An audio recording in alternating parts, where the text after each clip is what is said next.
എല്ലാ ദിവസവും ടീച്ചേഴ്സ് നമ്മളെ പഠിപ്പിക്കണം. സംസാരം അത്ര എളുപ്പമുള്ള കാര്യമല്ല. ശിവപ്രമനെ സംബന്ധിച്ച് പഠിപ്പിച്ചാൽ മാത്രം പോരാ, ധ്യാനിപ്പിക്കണം, കൗൺസിലിംഗ് കൊടുക്കണം, അങ്ങനെ പലതുമുണ്ട് ശുശ്രൂഷകൾ. അതുപോലെ എല്ലാവരും പാട്ടുകാരനും. ഞാൻ സത്യം പറഞ്ഞ എപ്പോഴും അമ്മ പറഞ്ഞിട്ടൊന്നുമല്ല, എനിക്ക് അവന് ഭയങ്കര ഇഷ്ടമാണ്. എല്ലാവരും ഭയങ്കര ഇഷ്ടം. ഇന്നലെ തന്നെ ജോജോനെ നമ്മൾ എടുത്ത് കൊണ്ടുവരണം. പ്രത്യേകത കണ്ടപ്പോൾ നമുക്ക് മനസ്സിലായില്ലേ, എല്ലാവരും ദൈവം തിരഞ്ഞെടുത്തിരിക്കുന്ന ഒരു നല്ലൊരു മകനാണ്. എല്ലാവരും നമ്മുടെ എല്ലാ പാട്ടുകാരും നല്ല പാട്ടുകാരാണ്. ഇപ്പൊ സിബിയെ ഞാനിങ്ങനെ അയപ്പിച്ച് പാടുമ്പോൾ, ഞാൻ ജോജോയും അങ്ങനെ അയപ്പിച്ച് പാടുമ്പോൾ ഞാൻ പ്രാർത്ഥിക്കുകയാണ്. ഞാൻ മനസ്സുകൊണ്ട് ആഗ്രഹിക്കുകയാണ്, കുഴപ്പം ഉണ്ടാകരുത്. കാരണം അവരുടെ തൊഴിലല്ല, അവരുന്നല്ല, ഞങ്ങളെല്ലാവരും അങ്ങനെയല്ല. ഒന്ന് ഒരു നിമിഷം നമുക്ക് ഈ പാട്ടുകാരനും നമ്മുടെ ജോജോ പോകാൻ കാരണം അവരിന്ന് കനയിക്കാത്താണല്ലോ. കനയി പാട്ട് ആൾക്കാർ ഒരു പകലത്തൊക്കെ ബുക്ക് ചെയ്യുന്നതെന്ന് പറയുന്നത്. അപ്പോൾ നമ്മുടെ സിബിക്ക് ഒരു ദിവസമില്ലാത്ത പ്രോഗ്രാമാണ്. ഒരുപാട് പൈസ കിട്ടില്ല. പക്ഷെ അദ്ദേഹം എന്നോട് പറഞ്ഞു, ബ്രദറിന്റെ ശുശ്രൂഷയ്ക്ക് പറഞ്ഞത് എനിക്ക് ഭയങ്കര ഇഷ്ടമാണെന്ന് കഴിഞ്ഞ ആഴ്ചയിൽ പറഞ്ഞുള്ളൂ. അതുകൊണ്ടാണ് വരുന്നത്. കാരണം ചിലപ്പോൾ ഒഴിവില്ല എന്നുള്ളത് എനിക്കറിയാം. കംപ്ലീറ്റ് ഔട്ട്റീച്ച് പ്രോഗ്രാമുകൾ, ധ്യാനകേന്ദ്രങ്ങൾ, ശുശ്രൂഷകൾ ഭംഗിവാക്കി ഞാൻ പറയില്ല. എൻ്റെ വാക്കിലും വരില്ല, ഒറിജിനൽ മാത്രമാണ്. അപ്പോൾ പ്രൊമോഷൻ നമ്മൾ വ്യാഴാഴ്ച മുതൽ ധ്യാനിപ്പിച്ച വൈദികരുണ്ട്, ആത്മായ പ്രേക്ഷകരുണ്ട്, പാട്ടുകാരുണ്ട്, കൗൺസിലേഴ്സ് ഉണ്ട്, അടക്കള മുതൽ അൽത്താര വരെ ശുശ്രൂഷ ചെയ്തവരുണ്ട്. ഇന്ന് പാടുന്ന സിബി, ഇന്നലെ വരെ പാടിയ ജോജോ.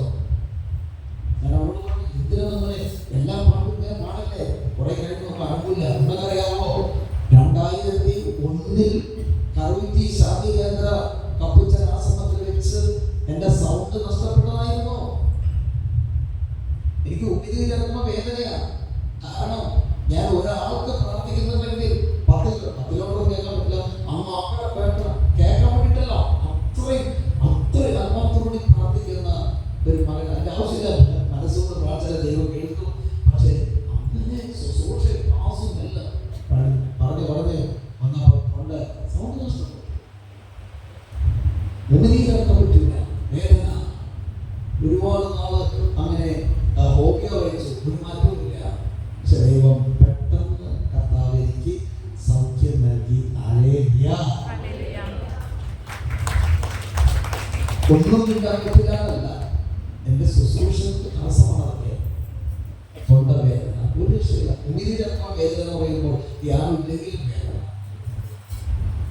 ഇത്ര കൊല്ലം കൊണ്ടുവന്നില്ലേ, ഇനിയും കൊണ്ടുനടക്കണം.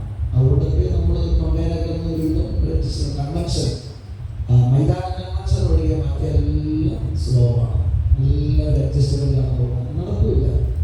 ഹല്ലേലൂയ. അപ്പോൾ നമുക്ക് ഈ ക്ലാസ് എടുക്കുന്നവർക്ക് എല്ലാവർക്കും വേണ്ടിയിട്ടൊന്ന് സ്തുതിച്ച്, പാട്ടുകാർക്ക് വേണ്ടി സ്തുതിച്ച്, കൗൺസിലർക്ക് അനുഗ്രഹിക്കാൻ പ്രാർത്ഥിച്ച്, ഈ ധ്യാനകേന്ദ്രത്തെ അനുഗ്രഹിക്കാൻ പ്രാർത്ഥിച്ച്.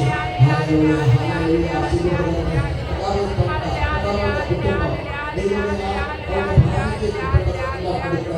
സീജന്റെ വർക്ക്ഷോപ്പിനെ അനുഗ്രഹിക്കണമേ, ആ ടീച്ചർ അനുഗ്രഹിക്കണമേ, വീട് കൊടുത്താൽ അനുഗ്രഹിക്കണമേ, ആ തറവാടിലേക്ക് വിറ്റുകൊണ്ടേ കർത്താവേ അനുഗ്രഹിക്കണമേ, കർത്താവേ. ജോയിയുടെ കടയെ അനുഗ്രഹിക്കണമേ, ജോയിയുടെ മക്കള് എല്ലാവരെയും കർത്താവേ